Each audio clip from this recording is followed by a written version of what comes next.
Assalamualaikum warahmatullahi wabarakatuh.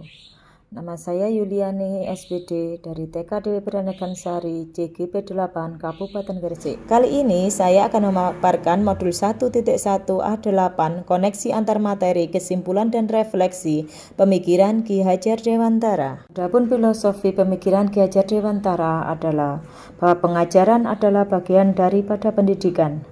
Pendidikan pada hakikatnya memberi tuntunan terhadap segala kekuatan kodrat yang dimiliki anak agar mencapai keselamatan dan kebahagiaan yang setinggi-tingginya sebagai manusia maupun anggota masyarakat.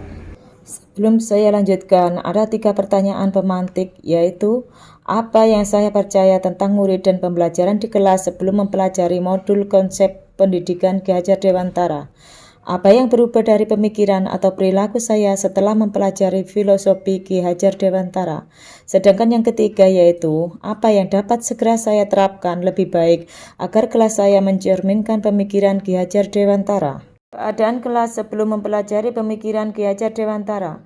1. Saya lebih mendominasi pembelajaran atau teacher center. Yang kedua, pembelajaran saya lebih mengutamakan aspek kognitif anak. Yang ketiga, saya kurang memahami karakteristik anak. Yang keempat, anak-anak pasif dan kurang semangat dalam belajar.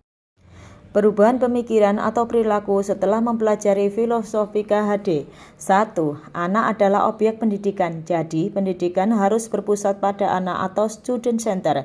Yang kedua, aspek pembelajaran bukan hanya kognitif, tapi meliputi afektif, psikomotor, spiritual, sosial, dan juga budaya. Ketiga, mengemas pembelajaran jadi lebih menarik dan menyenangkan untuk anak.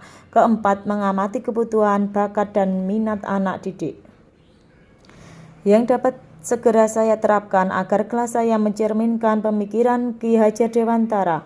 1. Menerapkan sistem among, yaitu ing ngarsa sung tulodo, ing madya bangun karso, tutwuri handayani, yaitu ketika kita di depan harus menjadi panutan, di tengah kita memberi semangat, dan ketika kita di belakang harus memberi dorongan. Yang kedua, merancang pembelajaran yang interaktif dan menyenangkan. Yang ketiga, lebih menghargai proses anak dalam belajar. Kesimpulan, 1. Pendidikan itu menuntun sesuai bakat dan minat anak, bukan menuntut anak sesuai keinginan kita. Yang kedua, pendidikan harus berpusat pada anak atau student center. Yang ketiga, pendidikan bukan hanya tentang ilmu akademis, tapi juga penanaman budi pekerti. Demikian pemaparan saya tentang koneksi antar materi, kesimpulan dan refleksi pemikiran Ki Hajar Dewantara. Terima kasih.